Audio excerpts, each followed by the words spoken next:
दोस्तों, स्वागत है आपका हमारे चैनल में। अगर अब तक आपने इस चैनल को सब्सक्राइब नहीं किया है तो प्लीज़ सब्सक्राइब कर लीजिए ताकि हम और भी अच्छी कहानियाँ आपके लिए ला कर सकें। आज की कहानी है आईना। कमरे में घुसते ही अनुराधा पर्स को पलंग पर उछालते हुए ड्रेसिंग टेबल के सामने जा खड़ी हुई। आवेग और रोमांच का मिला जुला एहसास, सांसों का अस्वाभाविक आरोह अवरोह, खोजी नज़रें आईने के भीतर अवतरित हो आई थी।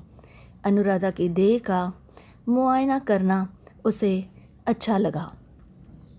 नाभि को निहारते हुए लगा जैसे नाभि की सुरंग के भीतर से महीन किलकारी गूंजी हो। माँ, उसे सुनाई दिया। हाथ अनायास ही नाभि पर टिक गए। 1.5-2 माह का ही होगा कमबख्त। अपने होने का आभास पूरी शिद्दत से देने लगा है। अनुराधा ने मोबाइल में समय देखा। बस थोड़ी ही देर, 3:10, यानी आशीष को ऑफिस से लौटने में काफ़ी देर है। सुबह उठने के बाद से 9 बजे तक एक के बाद एक इतने काम करने पड़ते हैं कि दिमाग चक्कर घिन्नी सा घूमने लगता है। चाय, नाश्ता, लंच, गुड्डू को तैयार करना और न जाने कितने काम। आशीष अपनी हर एक ज़रूरत के लिए उसे ही पुकारेगा हर वक्त। इन्हीं सब आपाधापी के बीच चुहल के लम्हों के छौंक भी पड़ते रहते हैं। मसलन बाथरूम से हुजूर गुहार लगाएंगे, अन्नू आँखों में साबुन घुस गया यार, मग नहीं मिल रहा, प्लीज़ हेल्प करो। वह दौड़कर बाथरूम में घुसी कि खिलखिलाकर उसे पकड़ लेते हैं। और ऐसी ही कई सारी बातें। आशीष के ऑफिस चले जाने के बाद वह उसमें शेष काम रोज़ की तरह ही निपटाए थे जैसे वैसे किया करती थी। फिर पलंग पर लेटकर एक पत्रिका के पन्ने उलट पुलट रही थी कि अचानक जी मिचलाने लगा और आंखों के आगे अंधेरा छा गया। उसे लगा उसकी तबीयत ठीक नहीं है। थोड़े थोड़े अंतराल पर 2-3 उल्टियाँ भी हो गईं। खाया पिया सब बाहर आ जाने के बाद मन थोड़ा सा संयत हुआ। फिर उसका ध्यान सूत्रों की कड़ियाँ मिलाना और अनायास ही कोख तक जा पहुँचा। वह खुशी की झुरझुरी से चिहक उठी। क्या सचमुच मैं प्रेग्नेंट हो गई हूँ? उसने सोचा उसे तुरंत ही निदान कर लेना होगा। थोड़ी देर में ही उसके कदम डॉक्टर संध्या के नर्सिंग होम की ओर बढ़ चले। डॉक्टर संध्या उनकी पारिवारिक चिकित्सक थी और उसकी तबीयत भली भांति जानती थी। गहन चेकअप के बाद मुस्कुराते हुए आखिर उन्होंने निदान कर दिया, बिल्कुल आप प्रेग्नेंट हैं अनुराधा जी। घर लौटकर वह आशीष की बेचैनी से प्रतीक्षा करने लगी। वह बेहद खुश थी। लगा जैसे आज शाम कछुआई गति से सरक रहा है, बिल्कुल धीरे धीरे। इतनी रोमांचक खबर आशीष को फ़ोन पर बताना उसे अच्छा नहीं लगा। तभी गुड्डू स्कूल से वापस आ गया। 4 महीने पहले ही उसे स्कूल में डाला था क्योंकि वह अभी तक छोटा ही था। आते ही गुड्डू उससे लिपट गया। अनुराधा ने भी आवेश में उसे अपने से चिपटा लिया, बिल्कुल प्यार से। वह गुड्डू को बहुत प्यार करती थी। इसलिए नहीं कि गुड्डू जो आशीष की पूर्व पत्नी का बेटा था उसके प्रति बेचारा जैसे भाव थे, बल्कि वह दिल से उसे प्यार करती थी। ऐसी भावना उसके मन में कभी आई ही नहीं। पहले ही दिन जब उसने गुड्डू को देखा था उसकी मासूम और भोली सूरत दिल में उतरती चली गई थी। वह उसे बेहद पसंद आया था। गुड्डू की आंखों में उसे आशीष का ही प्रतिबिंब दिख रहा था। वस्तुतः आशीष के करीब आने और फिर धीरे धीरे उसकी ज़िंदगी में दाखिल होने का माध्यम शायद गुड्डू ही तो था। हाँ, वह गुड्डू ही था। उसकी आंखों के आगे 3 साल पहले के कोलाज रुई के फाहों के तरह उड़ने लगे। 3 साल पहले वह डॉक्टर गौतम डे के नर्सिंग होम में वरिष्ठ नर्स थी। वह वहीं काम करती थी। डॉक्टर डे शहर के कुख्यात ऑर्थोसर्जन थे। एक दिन शाम का समय था। बाहर रिमझिम बारिश हो रही थी कि आशीष गुड्डू को गोद में उठाए हड़बड़ाते हुए नर्सिंग रूम में आए। गुड्डू खेलते हुए छत से गिर गया था और उसके पाँव में बेहद गहरी चोट लगी थी। खून भी लगातार बह रहा था। आशीष के चेहरे पर हवाइयाँ उड़ रही थी। हिम्मत से काम लीजिए मिस्टर आशीष, सब ठीक हो जाएगा। आप इतना क्यों घबरा रहे हैं? अनुराधा ने आशीष को ढांढस बंधाया। गुड्डू को एडमिट करके ज़रूरी एक्सरे व अन्य जांच की प्रक्रिया तुरंत शुरू कर दी गई थी। रिपोर्ट से पता चला था कि पाँव में फ्रैक्चर आया है और ऑपरेशन तुरंत ही करना होगा। अनुराधा, ओटी तैयार करो, तुरंत ऑपरेशन करना होगा।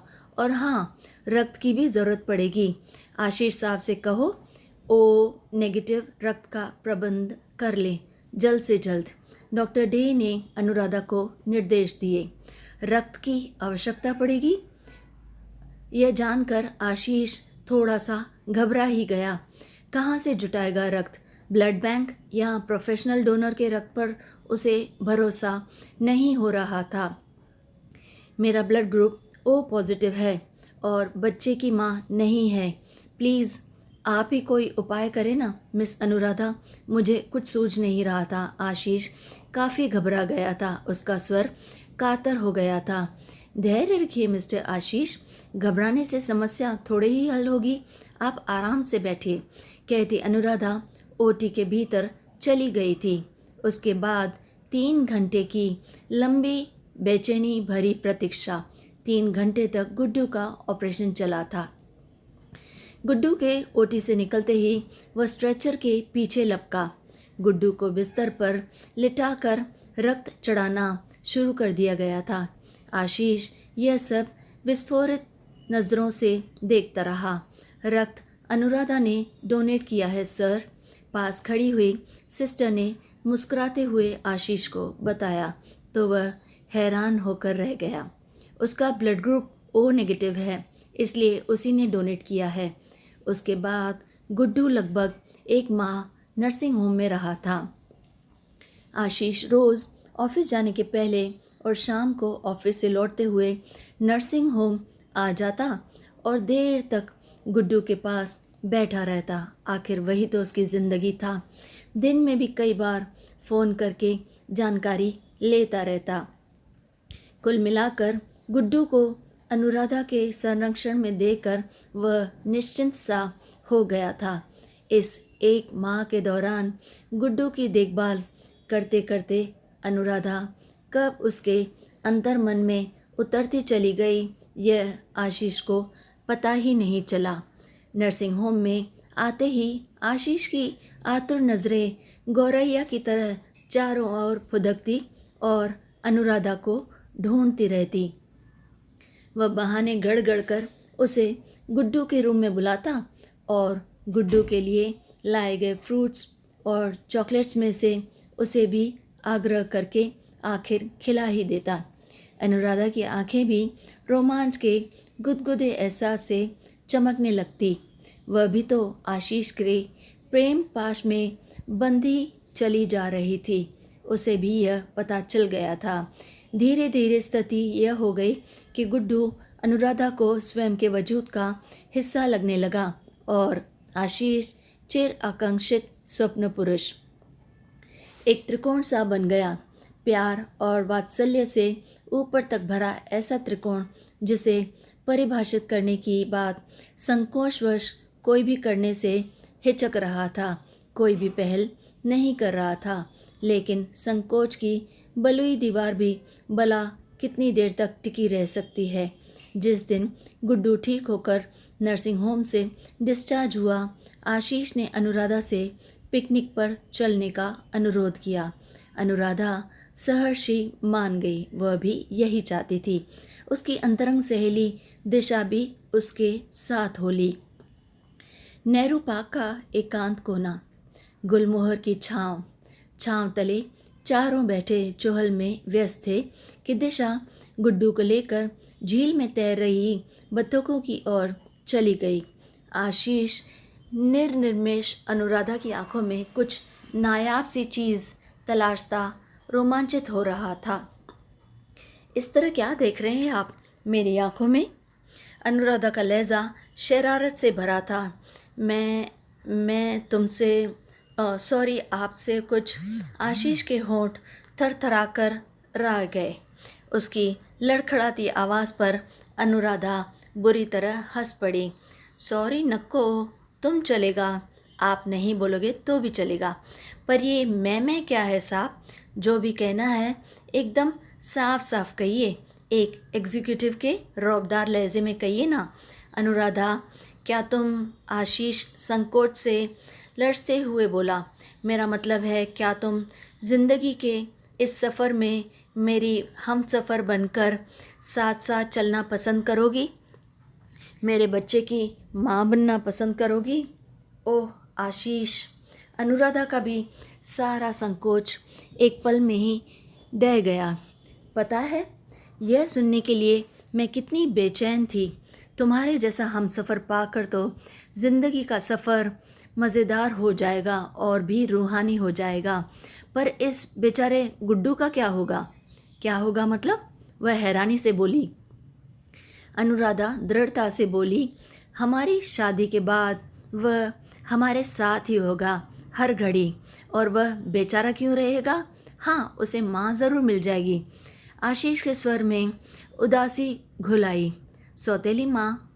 सौतेली माँ? अनुराधा ने लपक कर अपनी हथेली आशीष के होठों पर रख दी।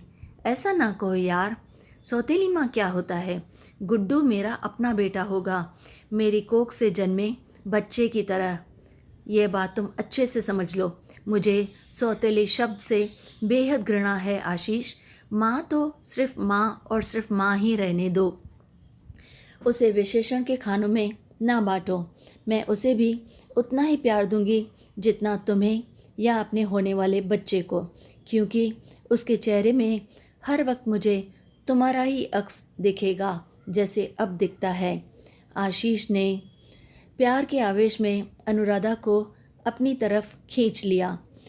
तभी कॉल बेल की आवाज़ बजी और वह उसकी तंद्रा टूट गई।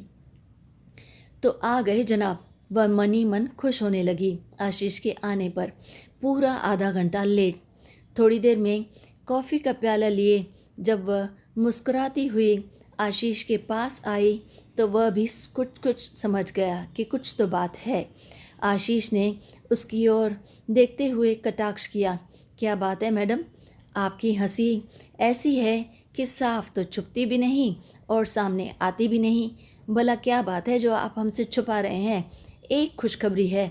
अनुराधा की आवाज़ खुशी से लरज रही थी। खुशखबरी? आशीष ने कॉफ़ी का प्याला एक और रखकर उससे पूछना चाहा और उसे अपनी तरफ खिसका लिया। जल्दी बताओ, चलो फटाफट बता दो। मैं प्रेग्नेंट हूँ। क्या? आशीष हैरान रह गया। क्या? आवेश में लंबा खिंच गया था। थोड़ी देर पहले का कहे कहे लगाता चेहरा एकाएक गंभीर हो गया। अनुराधा ने तो सोचा था कि प्रेगनेंसी की बात जानकर आशीष झूमने लगेगा और नाचने लगेगा खुशी के मारे, लेकिन उसकी खामोशी देखकर वह थोड़ा सा सहम गई। न जाने वह क्या सोच रहा है। तुम्हें अच्छा नहीं लगा आशीष? नहीं, ऐसी तो कोई बात नहीं। आशीष हकलाया। पर इतनी जल्दी? धत तेरे की। अनुराधा की जान में जैसे जान आई हो। तो जनाब, जल्दी की बात किसने की थी, आपने या मैंने? इस बात पर उदास हो गए और वह उसकी तरफ देखने लगी। मैं सोच रहा था कुछ समय के लिए इसे टाला जा सकता है ना, तो ज़्यादा अच्छा रहता। गुड्डू अभी छोटा है, उसके लिए भी तो समय चाहिए। कॉफ़ी के प्याले पर नज़र गड़ाए आशीष धीरे से बुदबुदाया। गुड्डू छोटा है? अनुराधा ठहाके लगाती हंस पड़ी। जनाब, आपका गुड्डू पूरे 4.5 साल का हो गया। इतना अंतराल कम होता है क्या भला दो बच्चों में? उफ, तुमने तो मुझे डरा ही दिया था यार। नाउ हरी अप डार्लिंग, इस खुशी को सेलिब्रेट करने के लिए आपको नहीं लगता कि हमें किसी बढ़िया होटल में चलना चाहिए और वहाँ पर डिनर खाना चाहिए? आशीष कहना चाहता था, गुड्डू से तुम्हारा परिचय सिर्फ 1 साल पुराना ही तो है, लेकिन वह कह नहीं पाया। 1 साल का अंतराल निश्चय ही कम होता है। वह चुप्पी साध गया। अनुराधा सारे समय गुड्डू से चुहल करती रही, जबकि आशीष गुमसुम और गंभीर पूरी तरह से शांत बना रहा।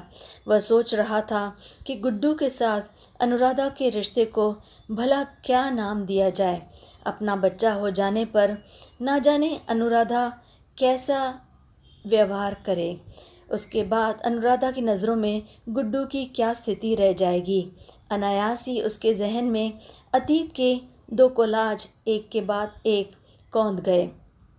पहला कोलाज कैंसर की लास्ट स्टेज में आकर मृत्युशैया पर अंतिम सांस लेते उसकी पहली बीवी शालिनी की कराह में लिपटी बड़बड़ाहट।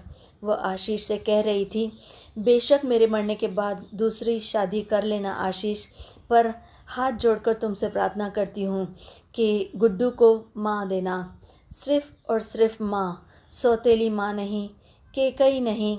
और फिर दूसरा कोलाज अनुराधा से शादी के बाद फर्स्ट नाइट की रात। उसकी बाहों में छुई मुई से सिमटी अनुराधा की मदहोश सी आँखें उसे अब तक याद हैं, और मदहोश कर देने वाली फुसफुसाहट, मैं तुम्हारे बिना अधूरी हूँ आशीष, मैं तुम दोनों को ही दिल की गहराइयों से प्यार करती हूँ। गुड्डू अगर तुम्हारी आँखों का तारा है तो मेरे कलेजे का टुकड़ा भी हमेशा हमेशा बना रहेगा, वह भी हमेशा के लिए। तो क्या फर्स्ट नाइट को कही सब बातें सच्ची थी? अनुराधा की इन बातों को कोरी भावुकता कहकर कहीं खारिज तो नहीं कर देना चाहिए। मैं खुद पर संदेह करने लगा। उस दिन के बाद से अनुराधा ने महसूस किया कि आशीष के भीतर एक और भिन्न आशीष अवतरित हो गया है। एक व्यवहार और प्रकृति के स्तर पर इस जाने पहचाने आशीष को लेकर बिल्कुल उल्टा। कहाँ उन्मुक्त ठहाकों और लतीफ़ों के शगुफ़े छोड़ता पहले का आशीष, और कहाँ मौन और गंभीरता का मुखौटा लगाए यह अंतर्मुखी आशीष। उफ, कितना फ़र्क था दोनों में। वह देखती कि आशीष के व्यवहार में शिथिलता घुलती जा रही है। पहले सुबह ऑफिस जाने के पूर्व और शाम को ऑफिस से लौटकर आने के बाद वह उसे एक पल के लिए भी अकेली नहीं छोड़ता था। वही आशीष अब कछुए की तरह अपने खोल में ही सिमटता जा रहा था और वहीं रहना पसंद करता था, एकांत में। इस आशीष को मुखर करने के लिए पहल उसे ही करनी पड़ती, जिसके उत्तर में वह सिर्फ हाँ हूँ करता और पूरा दिन औपचारिक बना रहता। एक दिन शाम को ऑफिस से लौटकर कॉफ़ी की चुस्कियाँ लेते हुए आशीष ने पूछा, गुड्डू कहाँ है? अनुराधा कहीं दिख नहीं रहा। पड़ोस के बबलू के संग खेल रहा है। स्कूल से लौट आने के बाद उसे दूध दिया था? हाँ, वो तो मैंने दे दिया था आते ही। सुबह उसके टिफ़िन बॉक्स में चॉकलेट रखी थी ना, जैसे उसे पसंद है? हाँ बाबा, रख दी थी। अचानक आशीष की नज़र ड्रेसिंग टेबल पे पास वाली कैबिनेट पर चली गई। उसकी त्योरियाँ चढ़ गई और वह चीख पड़ा, ये चाबी वाली डॉल तो गुड्डू के खेलने के लिए लाया था ना, इसे अलमारी के भीतर क्यों रख दिया तुमने? हाँ, उसने गुस्से से पूछा। अनुराधा उसके लहजे पर एकदम से स्तब्ध रह गई थी। वह डॉल को आशीष ने खुद ही अनजाने में अलमारी के भीतर रखा था। गुड्डू को लेकर मेरी ममता पर इस तरह संदेह क्यों होने लगा है तुम्हें? अनुराधा की आवाज़ अनायासी भर्रा उठी, उसकी आंखें भर उठी। मैंने ऐसा तो कुछ नहीं कहा। आशीष एक पल को सकपका गया। चेहरे की रेखाएं भी बहुत कुछ कह देती हैं आशीष, वह अनकहा जो तुम अब तक नहीं कह पाए हो। अनुराधा ने अटक अटक कर कहना जारी रखा। पहले भी कह चुकी हूँ, मैं तुम दोनों को ही बहुत ज़्यादा प्यार करती हूँ। तुम्हारा इस तरह खामोश रहना मुझसे सहा नहीं जाता यार। तुम समझते क्यों नहीं हो? प्यार की नींव तो विश्वास पर टिकी होती है ना। फिर अब कहाँ गया तुम्हारा वह विश्वास? क्यों उठ गया मेरे ऊपर से विश्वास? विश्वास करो, मैं गुड्डू को अपने कोख जने बच्चे की तरह ही प्यार करती हूँ और दूसरे बच्चे के आने के बाद भी इस स्थिति में कहीं कोई परिवर्तन नहीं आएगा। एक संडे को रात में टीवी पर दूसरी माँ फिल्म दिखाई जा रही थी। सब लोग साथ में बैठकर मूवी देख रहे थे। फिल्म सौतेली माँ के जुल्म और कठोर व्यवहार वाले कथानक पर आधारित थी। फिल्म देखते हुए दोनों के बीच मौन पसरा रहा। फिल्म समाप्त होने पर अनुराधा ने हंसते हुए टिप्पणियाँ जड़ी, ये फिल्म वाले भी ना न जाने क्या क्या फिल्म बनाते हैं। कल्पना की कैसी कैसी बेतुकी उड़ान भरने लगते हैं और अपनी सनक में फिल्म को अविश्वसनीय ही नहीं बल्कि न जाने क्या ही बना डालते हैं, नकारात्मक और वाहियात। हाँ हाँ, कमबख्त ने सारा मूड ही ख़राब कर दिया। ऐसी फिल्म तो देखनी ही नहीं चाहिए। दूसरे दिन ऑफिस जाते हुए आशीष ठंडे लहजे में बोला, क्यों न गुड्डू को हम किसी अच्छे बोर्डिंग स्कूल में डाल दें। यह सुनकर वह हैरान हो गई। अभी से वहाँ रहेगा तो तौर तरीके सीख सकेगा और अच्छे से सेट भी हो जाएगा और तुम्हें भरपूर आराम भी मिल जाएगा। आराम? अनुराधा हैरान हो गई। अन्नू का चेहरा सफ़ेद पड़ गया। आशीष के चले जाने के बाद वह अशांत हो उठी। काम में मन ही नहीं लग रहा था। मस्तिष्क में विचारों का लगातार मंथन चल रहा था। आराम शब्द से आशीष का व्यंग किस ओर था वह अच्छे से समझ रही थी और बखूबी समझ रही थी कि वह क्या कहना चाहता था। उफ, क्या करे वह आखिर? वह आशीष को दिल की गहराइयों से प्यार करती है। उसके बिना जीने की कल्पना भी असहाय है। गुड्डू भी अपने गर्भ से जने बच्चे की तरह ही है। वह उसे बेहद प्यारा है, अपने जान से भी ज़्यादा। अपने प्यार और वात्सल्य का प्रमाण क्या इसी तरह हर वक्त रो रो कर गिड़गिड़ा कर देना होगा उसे? वह लगातार अपने मन में यह सोचती रही। तभी घंटी की आवाज़ से उसकी तंद्रा भंग हुई। दरवाज़ा खोला तो सामने दिशा खड़ी थी, उसके हॉस्पिटल की फ्रेंड। हाय अन्नू, कैसी है तू? दिशा ने उसे कंधे से पकड़ कर कहा। तेरा चेहरा क्यों उतरा हुआ है भला? आशीष से कुछ झगड़ा हुआ है क्या? इतनी चुप लग रही हो। अनुराधा उसके सवाल पर फफक पड़ी और सारी बातें विस्तार से बताती चली गई कि उसने क्या क्या अनुभव किया है। आशीष और गुड्डू के प्रति उत्कट प्रेम, प्रेगनेंसी की बात पर आशीष की असहजता, गुड्डू को लेकर अन्नू के व्यवहार पर संदेह और बाकी सब बातें। बेशक आशीष खुलकर भले ही ना कहे, पर उसके रूखे हाव भाव से स्पष्ट है कि उसे प्रमाण चाहिए। तुम्हारी माँ होने का प्रमाण? अपने प्यार का, समर्पण का और अपने वात्सल्य का प्रमाण कहाँ से और कैसे जुटाऊं दिशा? क्या करूं मैं? क्या नारी की अपनी कोई स्मिता नहीं होती?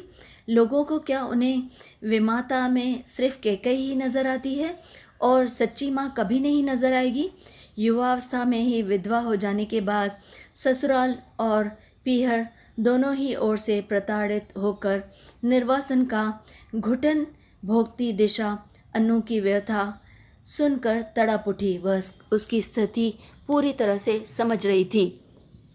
तेरे इस कदर पागलपन की सीमा तक के समर्पण का क्या प्रतिदान मिला तुझे? बता मुझे। आशीष का तुझ पर विश्वास भी नहीं, संदेह और अजनबीपन की सलीब ही ना, जिस पर हर पल टंगे रहना है। कभी ऐसे ही पागलपन के दौर से मैं भी गुजर चुकी हूँ रे।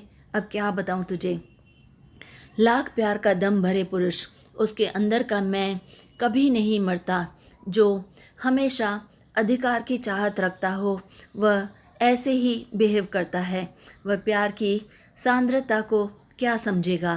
तेरी समस्या के बस दो ही हल हैं जो मुझे सूझ रहे हैं। अनुराधा उत्सुक निगाहों से दिशा की ओर देख रही थी। पहला तलाक। दिशा एक क्षण के लिए मौन के बाद फुसफुसाई, मैं अच्छे से जानती हूँ कि यह तेरे लिए बिल्कुल भी संभव नहीं, क्योंकि आशीष तेरी जान है, क्योंकि तेरे भीतर गहरे तक ठूसी आशीष के प्रति विक्षिप्त दीवानगी ऐसा नहीं करने देगी तुझे। दूसरा हल तो ज़्यादा सरल है और वह है एबॉर्शन, यानी गर्भपात। नहीं, वह चिल्लाने लगी। अनुराधा के कंठ से हल्की सी चीख निकल गई। चीखो नहीं, चिंतन करो और मेरी बात को समझने की कोशिश करो कि मैं क्या कहना चाह रही हूँ। सिर्फ गर्भपात ही आशीष के जहन में भरे शक और अविश्वास के धुंध को काट सकता है, और कोई विकल्प मुझे नहीं दिख रहा। दिशा मुंह बिचकाती उपेक्षा से हंसी। स्वप्न पुरुष, वाह। दिशा के चले जाने के बाद अनुराधा बिस्तर पर निढाल सी होकर पड़ गई। उसे कोई काम करते नहीं बन रहा था। कलेजा धक धक कर रहा था। क्या आशीष वाकई इतना निष्ठुर हो गया है कि अपने अप्रत्याशित अजूबे व्यवहार से एबॉर्शन की मांग कर रहा है? क्या यही वह चाहता है?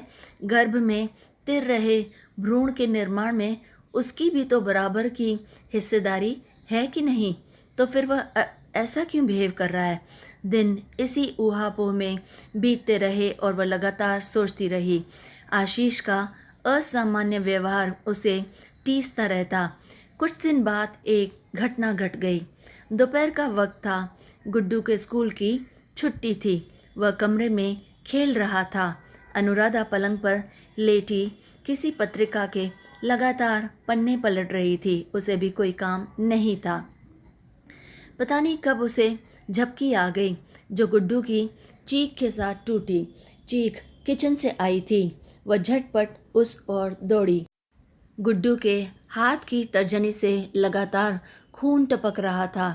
सब्जी काटने वाली छुरी से उंगली कट गई थी। लगता है उसने गलती से उठा दी थी। अनुराधा को काटो तो खून नहीं। जहन में आशीष का तमतमाया रौद्र रूप छिलक उठा। 3 बजे थे। आशीष को लौटने में अभी काफ़ी देर थी। पास के नर्सिंग होम जाकर उसने गुड्डू की उंगली की मरहम पट्टी कराकर उसे वापस ले आई। जख्म की वजह से बंटी को बुखार आ गया था। मैंने उसे दवाई देकर सुला दिया अंदर कमरे में। ऑफिस से लौटने पर जैसे ही आशीष को पूरे वाक्य का पता चला, देर तक चुप बैठा रहा, मानो अपने भीतर उमड़ रहे भीषण क्रोध पर काबू करने का प्रयास कर रहा हो। फिर लंबी ऊब भरी निश्वास छोड़ता बड़बड़ाया, ऐसा ही होता है, मैं जानता था ऐसा ही होना है। अब विश्वास करो आशीष, यह सब अनजाने में हुआ है। क्या तुम्हें लगता है मैं जानबूझकर ऐसी लापरवाही कर सकती हूँ भला? अनुराधा ने गिड़गिड़ाते हुए कहा। अनजाने में? आशीष उपेक्षा भरी हंसी हंसा। लाख ममता का दम भरो तुम्हारे और गुड्डू के बीच एक के कई हमेशा हमेशा मौजूद रहेगी। नहीं आशीष नहीं, तुम्हें इस तरह मेरी ममता को सलीब पर टांगने का कोई अधिकार नहीं है।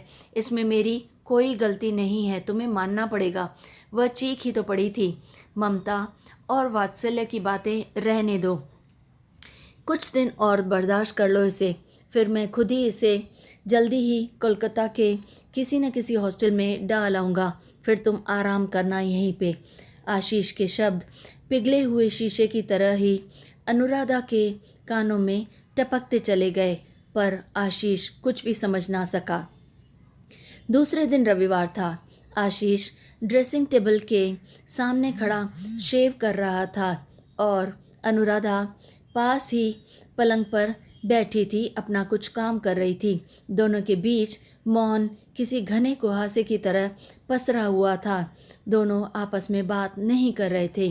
गुड्डू का बुखार अब पूरी तरह उतर चुका था और उसमें पहले जैसी ही चपलता आ गई थी। एक खिलौना कार में पतली डोर बांधकर उसे खींचते हुए रूम में लगातार चक्कर काट रहा था और उसके साथ खेल रहा था। खेलते खेलते गुड्डू रूम से बाहर निकल गया। रूम के बाहर पतला सा गलियारा था और उसके बाद नीचे उतरती हुई सीढ़ियाँ। गुड्डू रूम की ओर मुंह किए हुए धीरे धीरे हर कदम पीछे बढ़ाता जा रहा था। तभी आशीष का ध्यान उसकी ओर गया तो उसने देखा कि वह गिरने ही वाला था। वह चीख पड़ा, गुड्डू बेटे, पीछे सीढ़ियाँ हैं, रुक जाओ, रुक जाओ। अनुराधा में न जाने कहाँ से फुर्ती आई कि वह तीर की तरह गुड्डू की ओर लपकी और उसकी तरफ भागी, और इसके पहले कि गुड्डू पीछे गिरे उसका अगला कदम सीढ़ियों पर पड़ा और वह लड़खड़ाता। उसने उसे संभाल लिया। अनुराधा ने उसको अपनी बाह से पकड़कर सामने की ओर खींच लिया। गुड्डू को बच गया, उसने उसे बचा लिया, पर वह स्वयं का संतुलन नहीं रख पाई और सीढ़ियों के नीचे लुढ़कती चली गई। यह एक एक्सीडेंट हो गया अचानक सा। चिर परिचित नर्सिंग होम, गायनी विभाग का ओटी के भीतर की सेहरा देने वाली शमशानी खामोशी का कोहरा लपेटे अष्टावक्री टेबल। हाँ, टेबल पर शिथिल पड़ी अनुराधा की देह। 3 घंटे की गहन शल्य क्रिया के बाद, यानी ऑपरेशन के बाद, उसे रिकवरी रूम में लाया गया था। चेकअप के बाद पता चला था कि चोट के कारण पेट में पल रहा भ्रूण नष्ट हो गया था। अब वह प्रेग्नेंट नहीं थी और तुरंत ऑपरेशन करके मृत भ्रूण को बाहर निकाल डालना अत्यंत ही ज़रूरी था, वरना उसको खतरा हो सकता था। कैसा लग रहा है अब अनु? थोड़ी देर बाद जब उसे होश आया तो आशीष की आवाज़ से पलकें उसकी ओर उठ गईं। आवाज़ के लहजे ने सुखद आश्चर्य से चौंका ही दिया था। वह हैरान हो गई कि इन दिनों के उपेक्षा भरे कठोर व्यवहार के विपरीत प्यार की मिठास से लबरेज लहजा यह भला कैसे हो गया? बिल्कुल वही और वैसा जो पहली मुलाकात के दौरान उसने पाया था और गुड्डू के नर्सिंग होम में रहते हुए आशीष करता था। उन्मुक्त और सांद्र प्यार से सराबोर बिंदास लहजा। इसी लहजे को सुनने के लिए तो वह तरस रही थी इतने दिनों से। यही तो वह सुनना चाहती थी। अनुराधा की नज़रें अपने चारों ओर के परिवेश का मुआयना करने लगी। अरे, ये दीवारें, ये वार्ड, ये बेड और सारे हॉस्पिटल के लोग, उपकरण, लाइट, फैन, सब कुछ तो जाना पहचाना है। आखिर मैं कहाँ हूँ? यानी वह अपने पुराने नर्सिंग होम में एडमिट है। लेकिन क्यों? क्या हुआ है मुझे? अचानक उसे महसूस हुआ कि उसकी कोख एकदम हल्की हो गई है। दोनों हाथ उत्तेजना में नाभि पर आ टिके। ना कोई संपदन और ना ही थिरकन। वह उदास हो गई और उसकी आंखें भर आईं। तो क्या? वह भय से भरकर चीखना ही चाहती थी कि डॉक्टर संध्या आती दिखी। चोट लगने से भ्रूण नष्ट हो गया था। तुरंत एबॉर्शन करना पड़ा। नो अदर वे, वरना तुम्हारी जान को खतरा हो सकता था। Now you are out of danger. Anuradha सन्न रह गई। उसे कुछ नहीं सूझा।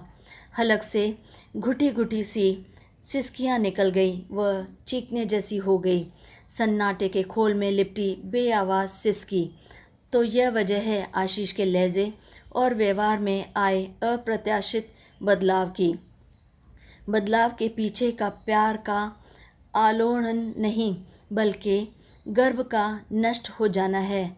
खूब, वाह क्या खूब है। अनुराधा की सूनी सूनी नज़रें पंख फड़फड़ाती आशीष की नज़रों से गूंथी तो आशीष अनजाने ही सकपका गया।